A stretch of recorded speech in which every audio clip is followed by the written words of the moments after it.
Good morning my dear students. आज की class में हम लोग वार्षिक परीक्षा 2024 में रसायन विज्ञान के मॉडल पेपर को सॉल्व करेंगे, जो कक्षा 11 के लिए है, जो कि आपके फुल ईयरली एग्जाम होने हैं स्कूलों में।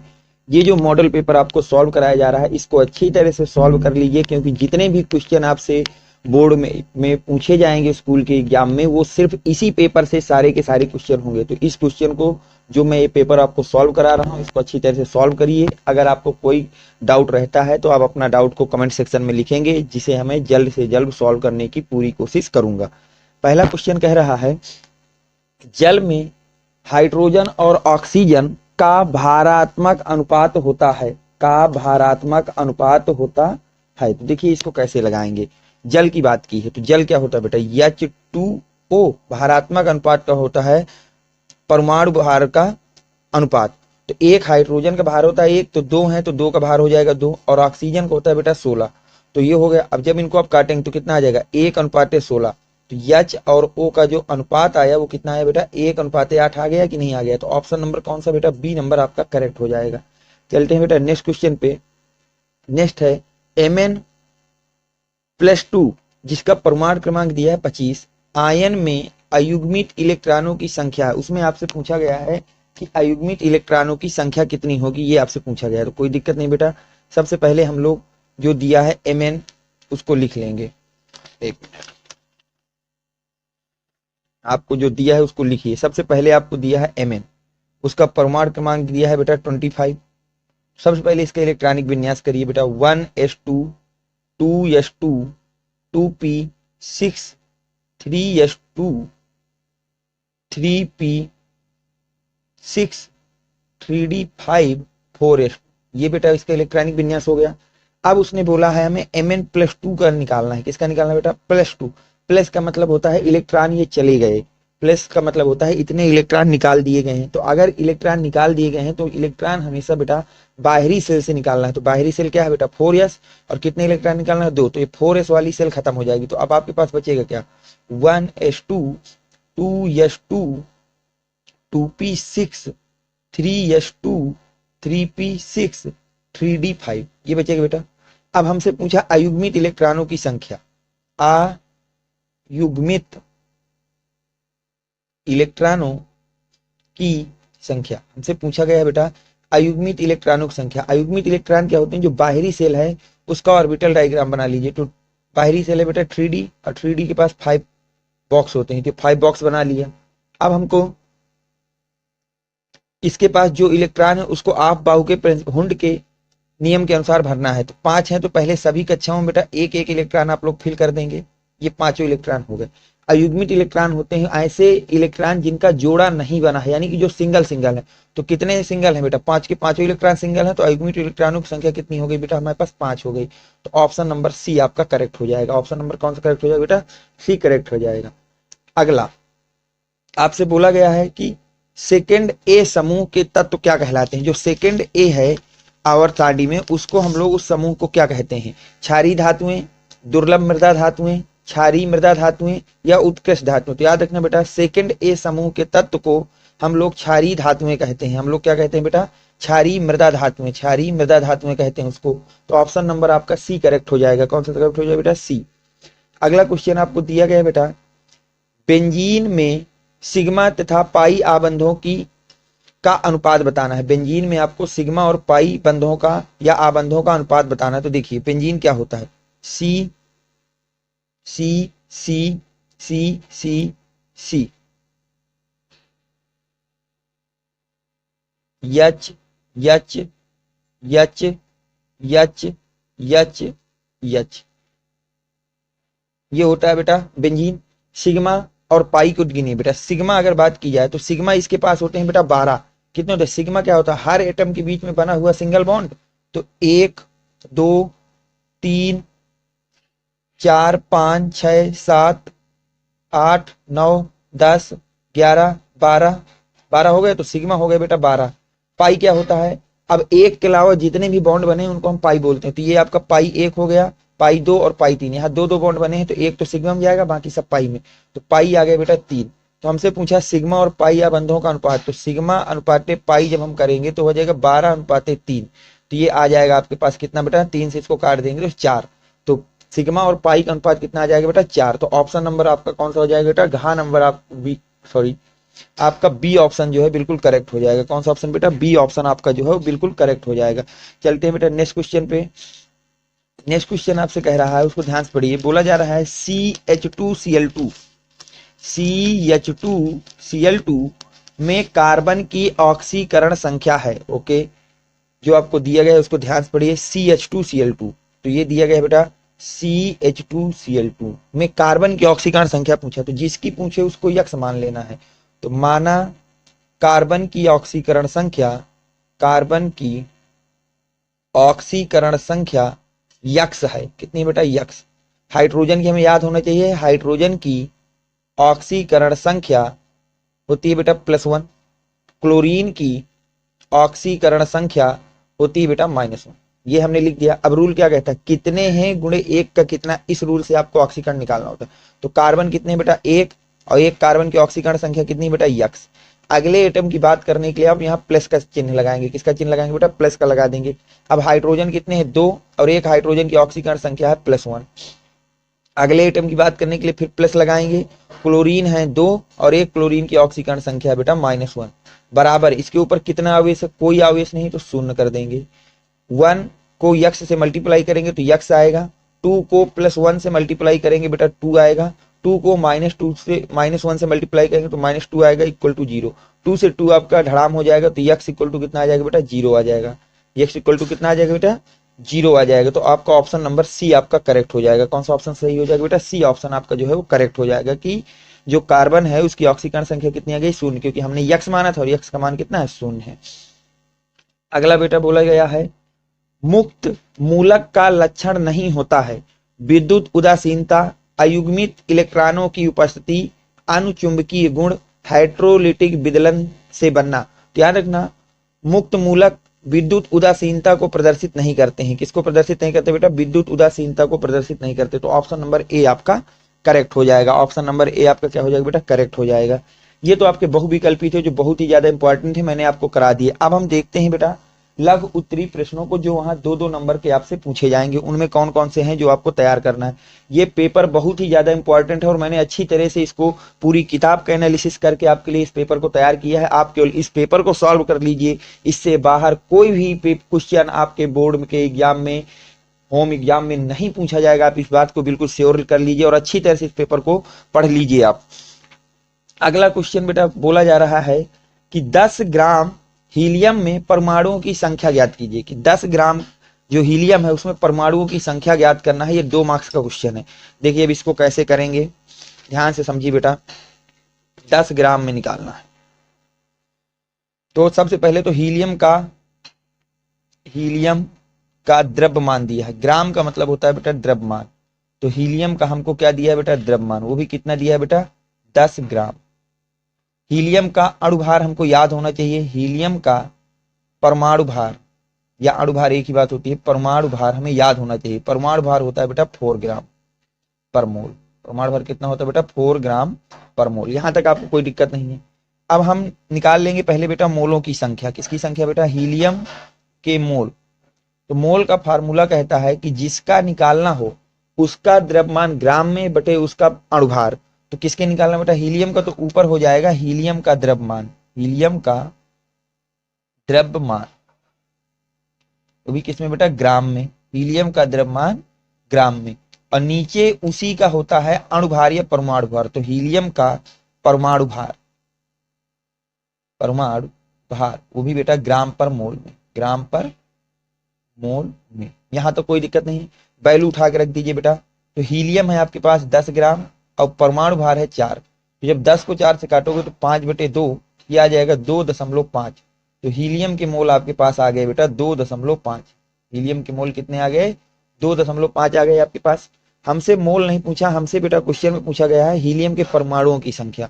तो देखिए हीलियम के परमाणुओं की संख्या का सूत्र हो जाएगा, हीलियम के परमाणुओं की संख्या बराबर हो जाएगा मोल की संख्या गुणे, यानी ये आपका सूत्र होता है परमाणुओं की संख्या निकालने का, कि जो भी मोल है उसको यानी से मल्टीप्लाई कर दीजिए। तो मोल है बेटा 2.5 गुणे यानी की वैल्यू होती है 6.022 इंटू 10⁻23। ये होती है बेटा यानी की वैल्यू। मल्टीप्लाई कर दीजिए बेटा इसका, 25 दूनी 50, 25 दूनी 50 और 50 5 55, और 25 छक्का होता है बेटा 150। ये लिख दिया बेटा। 3 एक 4 अंक बाद दशमलव है, 2 2 4, हमने यहाँ दशमलव लगा दिया, गुणे 10 की घाटे 23। तो इसको लिखा जा सकता है बेटा 1.5 इंटू 10⁻24। तो हीलियम के परमाणुओं की संख्या आ गई, हीलियम के परमाणुओं की संख्या, परमाणुओं की संख्या ये आ गई बेटा आपके पास हीलियम के परमाणुओं की संख्या 1.5 गुणे 10 की घाते 24। ये आपका क्वेश्चन आपका क्या हो गया, सॉल्व हो गया पूरा। तो आपका बी ऑफ हो गया। अगला चलते हैं। अगला क्वेश्चन आपसे कहा जा रहा है बेटा, ध्यान से पढ़िए उसको, कि कोष किसे कहते हैं। अगला जो आपसे क्वेश्चन बोला जा रहा है वो ये कहा जा रहा है कि कोष किसे कहते हैं। ये भी क्वेश्चन आपसे 2 मार्क्स में पूछा गया है बेटा। कितने मार्क्स में पूछा गया है, 2 मार्क्स में पूछा गया है कि कोष किसे कहते हैं। तो देखिए इसको आंसर कैसे लिखेंगे आप लोग, कोष किसे कहते हैं। तो हेडिंग डाल लीजिए बेटा कोष।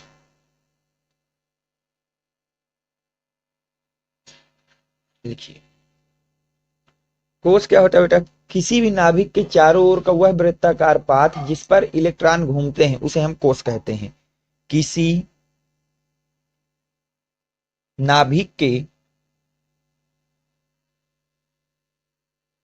चारों ओर का, चारों ओर का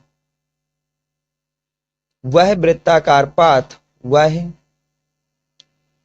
वृत्ताकार पथ जिस पर इलेक्ट्रॉन घूमते हैं उसे कोष कहा जाता है, कोष कहा जाता। तो देखिए बेटा कोष क्या होता है, किसी भी नाभिक के चारों ओर का वह वृत्ताकार पाथ जिस पर इलेक्ट्रॉन घूमता है, जिस पर इलेक्ट्रॉन क्या होता है बेटा, घूमता है, उसे आप लोग क्या कहते हैं, कोष कहते हैं। ये हो गया।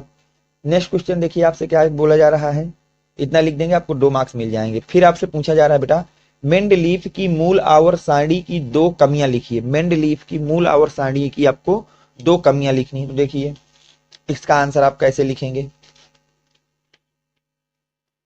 एक मिनट बेटा।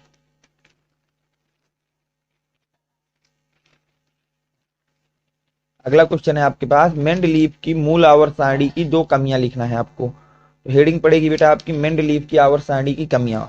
ठीक है, ये आपका उत्तर नंबर गा है।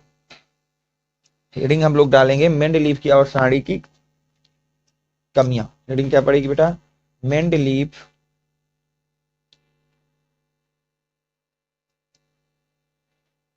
की मूल आवर्त सारणी, मूल आवर्त सारणी की 2 प्रमुख कमियां। ठीक, ये आपकी हेडिंग हो गई।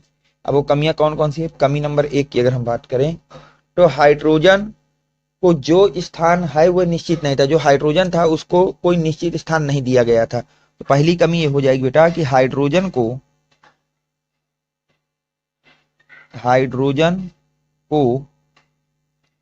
कोई निश्चित स्थान नहीं दिया गया था। हाइड्रोजन को कोई निश्चित स्थान नहीं दिया गया, पहली कमी तो ये हो गई। अगर हम कमी नंबर 2 बोले बेटा तो उसमें क्या है कि समस्थानिकों के लिए, जो समस्थानिक था उनके लिए कोई स्थान नियत नहीं था, मतलब समस्थानिकों को कोई स्थान नहीं दिया गया था। अगली जो कमी है वो ये थी बेटा कि जो समस्थानिक थे, समस्थानिकों को कोई नियत स्थान नहीं दिया गया। तो ये दो प्रमुख कमियां हो गई जो कि मेंडलीव की मूल आवर्त सारणी में थी। इसके बाद अगला क्वेश्चन आपसे कह रहा है बेटा अष्टक नियम लिखिए। ये भी आपका 2 मार्क्स का क्वेश्चन है बेटा कि अष्टक नियम को लिखिए। अब देखिए अष्टक नियम क्या है, इसको ध्यान से समझते हैं, ये भी बहुत ही ज्यादा इंपॉर्टेंट है। तो इसको भी मैं लिखा देता हूं, कैसे आप वहां लिखेंगे। 2 मार्क्स का क्वेश्चन पूछा गया कि अष्टक नियम को लिखना है, ध्यान समझिए बेटा।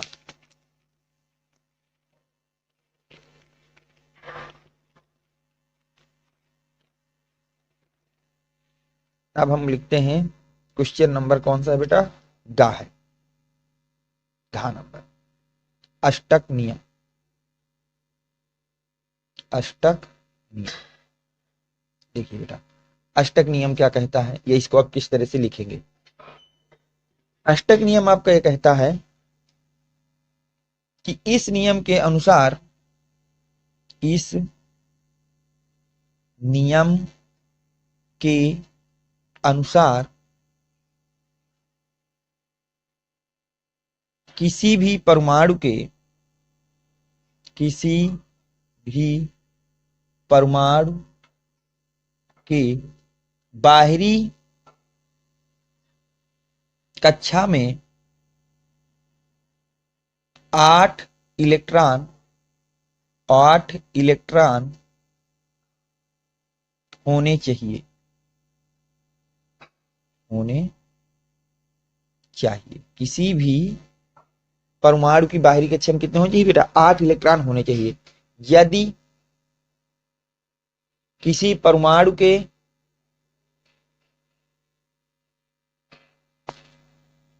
बाहरी कोश कक्षा में इलेक्ट्रॉनों की संख्या, अब मैं इलेक्ट्रॉन को ई बना दूंगा, आप पूरा लिख लेना बेटा। इलेक्ट्रॉनों की संख्या 8 से कम है, कम है, तो वो इलेक्ट्रॉनों को ग्रहण करके, इलेक्ट्रॉनों को ग्रहण करेगा, क्योंकि उसको क्या करना, 8 पूरा करना, 8 से कम है तो दूसरे से लेकर के उसको ग्रहण कर लेगा, इलेक्ट्रॉनों को ग्रहण करेगा। और यदि इलेक्ट्रॉनों की संख्या 8 से अधिक है तो वह इलेक्ट्रॉनों को त्यागेगा। क्या करेगा बेटा, त्यागेगा। याद रखना, ये होता है बेटा अष्टक नियम। अष्टक नियम के अनुसार ये बताया गया है कि किसी भी परमाणु के जो बाहरी कक्षा होती है उसमें 8 इलेक्ट्रॉन होना चाहिए। यदि किसी के पास 8 से कम है तो अपना अष्टक पूरा करने के लिए 8 इलेक्ट्रॉनों को ग्रहण करेगा।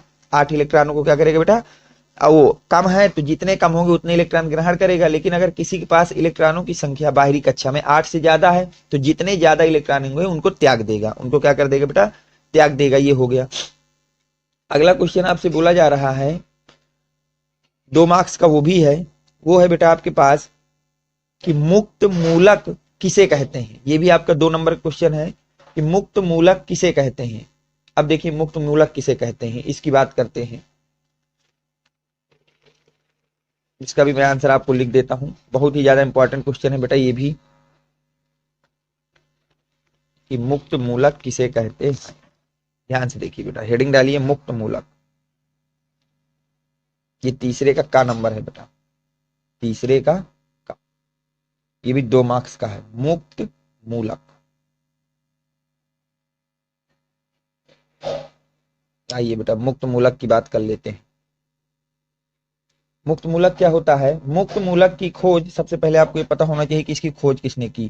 तो मुक्त मूलक की खोज, मुक्त मूलक की खोज पेनेथ व हाफटज, वह बेटा हाफटज नामक वैज्ञानिकों ने की थी, नामक वैज्ञानिकों ने की थी। तो पहली चीज याद रखना बेटा कि मुक्त मूलक जो होते हैं आपके, इनकी खोज किसने की थी बेटा, पेनेथ व हाफटज नामक वैज्ञानिकों ने की थी। ठीक है, तो अब देखिए मुक्त मूलक होते क्या है। इनके अनुसार, इनके अनुसार वे विद्युत उदासीन परमाणु जिनके पास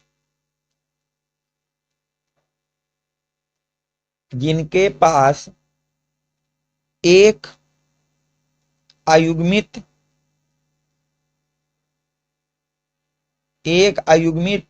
इलेक्ट्रॉन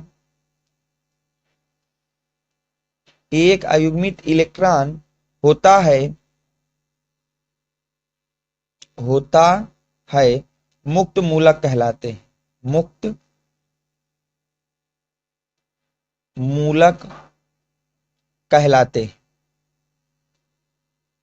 मुक्त मूलक कहलाते हैं।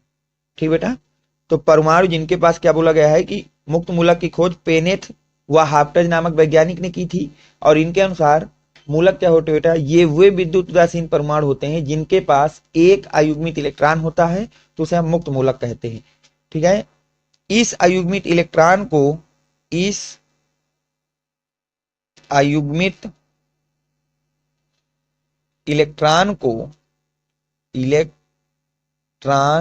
को परमाणु के ऊपर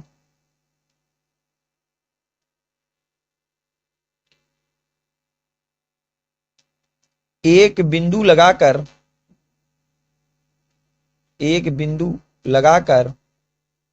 प्रदर्शित करते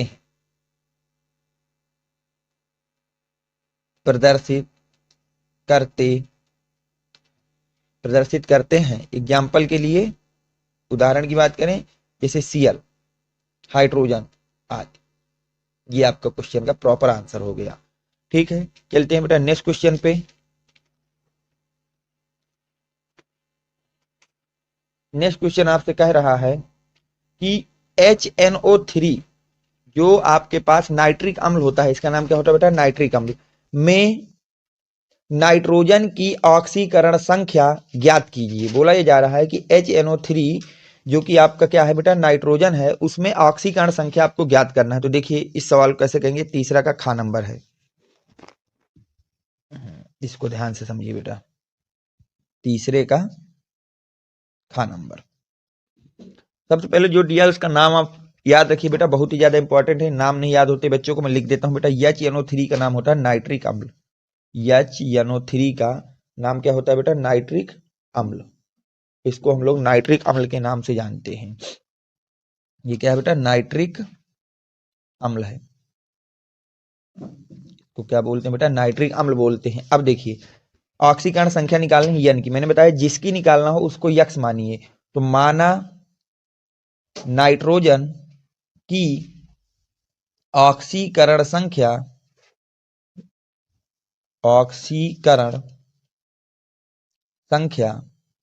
यक्स है। मान लिया कि जो नाइट्रोजन है उसकी ऑक्सीकरण संख्या कितनी है बेटा, यक्स है। ठीक, हाइड्रोजन की ऑक्सीकरण संख्या हमको पता होना चाहिए। हाइड्रोजन की ऑक्सीकरण संख्या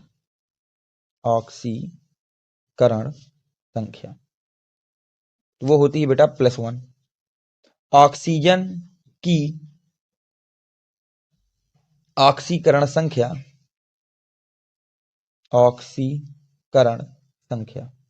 तो ऑक्सीजन की ऑक्सीकरण संख्या होती है बेटा -2। अब सूत्र लगा दीजिए, कितने ही गुणे एक का कितना, तो हाइड्रोजन कितना है, एक, और एक का ऑक्सीकरण संख्या कितनी बेटा, +1। अगले एटम की बात करने के लिए आप प्लस लगाएंगे, तो प्लस लगा दिया। नाइट्रोजन है कितने, एक, और एक नाइट्रोजन की ऑक्सीकरण संख्या है बेटा यक्स। अगले की बात करने के लिए प्लस लगाएंगे, ऑक्सीजन है कितने, 3, और एक ऑक्सीजन की ऑक्सीकरण संख्या कितनी बेटा, -2। बराबर हो गया, कोई अवयव तो है नहीं, तो शून्य हो जाएगा। बराबर कितना हो जाएगा बेटा, शून्य हो जाएगा। एक को गुणा +1 से करोगे तो एक आएगा बेटा, एक का गुणा यक्स से करोगे तो यक्स आएगा, 3 का गुणा -2 से करोगे तो -6 आएगा, बराबर 0। तो यक्स -5 बराबर 0। तो यक्स बराबर आ जाएगा बेटा +5। और यक्स क्या है, नाइट्रोजन की ऑक्सीकरण संख्या। अतः HNO3 में नाइट्रोजन की ऑक्सीकरण संख्या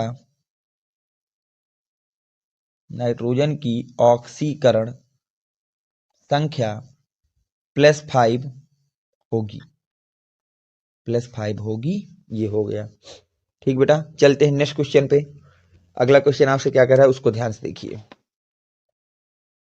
बोला जा रहा है बेटा 3p6 जो 3p6 है में चौथे इलेक्ट्रॉन की 3p6 में चौथे इलेक्ट्रॉन की चारों क्वांटम संख्याएं लिखना है। 3p6 में 3p6 में चौथे इलेक्ट्रॉन की चारों क्वांटम संख्याओं को ज्ञात करना है। ये भी क्वेश्चन आपका 2 मार्क्स का है। अब देखिए इसको कैसे आप करेंगे, ध्यान से देखिए इसका आंसर।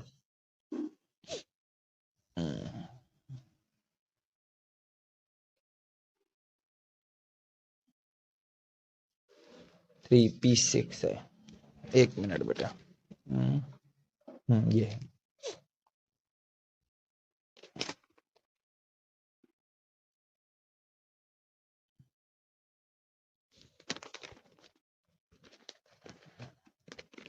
ये बेटा देखिए 3p6 है ना। अब देखिए इसको में हम लोग चौथे इलेक्ट्रॉन की चारों क्वांटम संख्या लिखनी है। तो हम सबसे पहले लिखेंगे बेटा कि ये तीसरे का क्वेश्चन नंबर है गा। तीसरे का कौन सा है बेटा, गा। तो हमें लिखना है 3p6 के चौथे इलेक्ट्रॉन के चौथे इलेक्ट्रॉन की चारों क्वांटम संख्याएं की चारों क्वांटम संख्याएं, ये लिखना है बेटा। तो सबसे पहले लिखेंगे मुख्य क्वांटम संख्या जिसको हम यन कहते हैं, जिसे हम क्या कहते हैं बेटा, यन कहते हैं। तो ये हो जाएगा हमारे पास मुख्य क्वांटम संख्या कितनी आ जाएगी, ध्यान देखिए कहाँ गया। इसमें हमारे पास आ जाएगा मुख्य क्वांटम संख्या।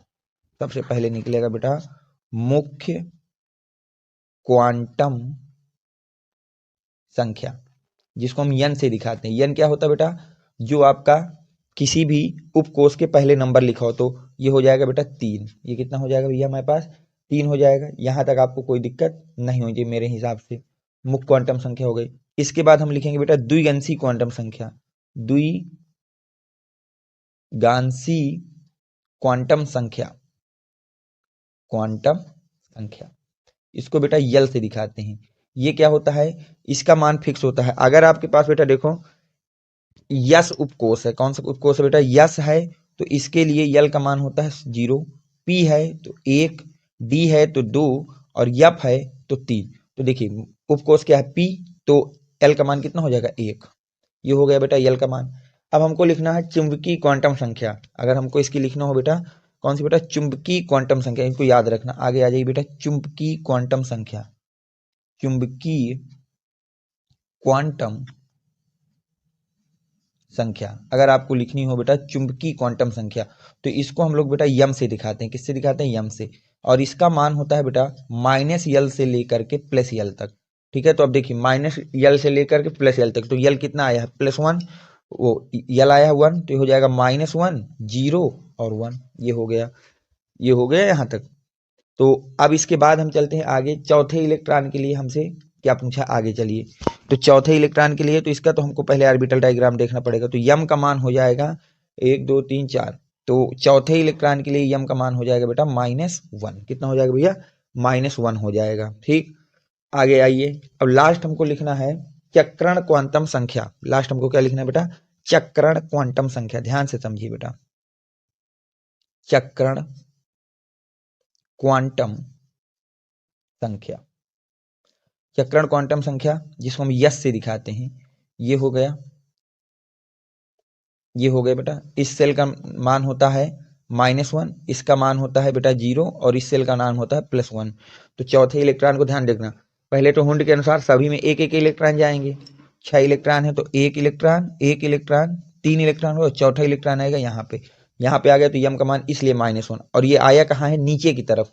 चौथा इलेक्ट्रॉन कहाँ है बेटा, नीचे की तरफ है। और चौथा इलेक्ट्रॉन अगर नीचे की तरफ है तो इसके लिए जो यस है उसका मान हो जाएगा -1/2। याद रखना, अगर इलेक्ट्रॉन इस तरह ऊपर जा रहा है तो इसको +1/2 लिखते हैं, और इलेक्ट्रॉन अगर नीचे की तरफ आ रहा है तो इसको -1/2 लिखते हैं। तो चौथा इलेक्ट्रॉन हमारे नीचे की तरफ आया है और इस सेल में, तो यम का मान -1 और नीचे के लिए आया तो यस का मान हो गया -1/2। तो आपके पास 3p6 में चौथे इलेक्ट्रॉन की चारों क्वांटम संख्याएं आ गई कि इस चौथे इलेक्ट्रॉन का मुख्य क्वांटम संख्या का मान 3 होगा, द्विगंशी क्वांटम संख्या का मान 1 होगा, चुंबकीय क्वांटम संख्या का मान -1 होगा और चक्रण क्वांटम संख्या का मान यस होगा। चलते हैं बेटा आज की क्लास के लास्ट क्वेश्चन में। इसके बाद जो भी आपके इस मॉडल पेपर के इंपॉर्टेंट क्वेश्चन बच रहे हैं उनको मैं नेक्स्ट पार्ट में कवर अप करूंगा। देखिए अगला बोला जा रहा है अमोनिया की लुईस बिंदु संरचना बनाइए। अमोनिया की क्या करना है बेटा, हमको लुईस बिंदु संरचना बनानी है। कोई दिक्कत नहीं बेटा। तीसरे का जो है ये क्वेश्चन नंबर है घा, ये भी 2 मार्क्स का पूछा गया है। तीसरे का घा नंबर है, कोई बात नहीं, तीसरे का घा नंबर। अब अमोनिया की हमको लुईस बिंदु संरचना बनानी है तो सबसे पहले तो हमें सबका इलेक्ट्रॉनिक विन्यास ऑक्टेट देखना होगा। तो अमोनिया के पास होते हैं बेटा 7 इलेक्ट्रॉन, तो 2 इलेक्ट्रॉन और 5 इलेक्ट्रॉन। हाइड्रोजन के पास होते हैं बेटा 1 इलेक्ट्रॉन, तो इसके पास 1 इलेक्ट्रॉन जाएगा। तो हाइड्रोजन अपनी बाहरी कक्षा में 2 रखना चाहता है और नाइट्रोजन अपनी बाहरी कक्षा में 8 रखना चाहता है। तो इसे 3 की कमी है, इसे 1 की कमी है। तो देखिए सबसे पहले हमने लिख दिया यहाँ पे नाइट्रोजन, लिख दिया। अब नाइट्रोजन के इलेक्ट्रॉन 5 है तो उनको ये बना दिया 1 2 3 4 5 बन गए। अब यहाँ पे लिख दिया बेटा हाइड्रोजन, और हाइड्रोजन का 1 इलेक्ट्रॉन ये हो गया, हाइड्रोजन का 1 इलेक्ट्रॉन ये हो गया और हाइड्रोजन का 1 इलेक्ट्रॉन ये हो गया। अब देखिए हाइड्रोजन अपने के पास दुष्टक पूरा करना चाहता है तो उसको बेटा यहाँ से हमने मिला दिया, तो ये आपका हाइड्रोजन का दुष्टक पूरा हो गया। ध्यान समझिएगा, इसको यहाँ से मिला दिया तो बेटा इसका भी दुष्टक पूरा हो गया, इसको यहाँ से मिला दिया तो इसका भी दुष्टक पूरा हो गया। हाइड्रोजन अपनी बाहरी कक्षा में 2 रखना चाहता है, 2 हो गए। अब आप लोग ध्यान से गिनिए बेटा, अब लोग इलेक्ट्रॉन गिनिए इसके क्या बोलते हैं नाइट्रोजन के इलेक्ट्रॉन गिनिए नाइट्रोजन के। तो जब आप नाइट्रोजन के इलेक्ट्रॉन गिने ध्यान से देखिए 2 3 4 5 6 7 8, तो आपके पास नाइट्रोजन के पास 8 इलेक्ट्रॉन आ गए। ये हो गया बेटा आपके पास अष्टक। ये किसका है, अमोनिया का लुईस बिंदु संरचना हो गई। ये क्या हो गई बेटा, NH3 की लुईस बिंदु संरचना। ठीक है, बाकी जो भी मॉडल पेपर के क्वेश्चन है वो आपको नेक्स्ट वीडियो में सॉल्व कराए जाएंगे। उम्मीद करता हूं कि ये वीडियो आपको पसंद आया होगा, आपको सारी चीजें समझ में आई होंगी। अगर कोई भी चीज या कोई भी थ्योरी पे आपको कोई डाउट है तो आप कमेंट सेक्शन पे अपना डाउट लिखेंगे, जिसे मैं जल्द से जल्द सॉल्व करने की पूरी कोशिश करूंगा। अगर वीडियो पसंद आया है तो वीडियो को लाइक करें, चैनल को सब्सक्राइब करें और अपने फ्रेंड सर्कल में ज्यादा से ज्यादा लोगों तक शेयर करें।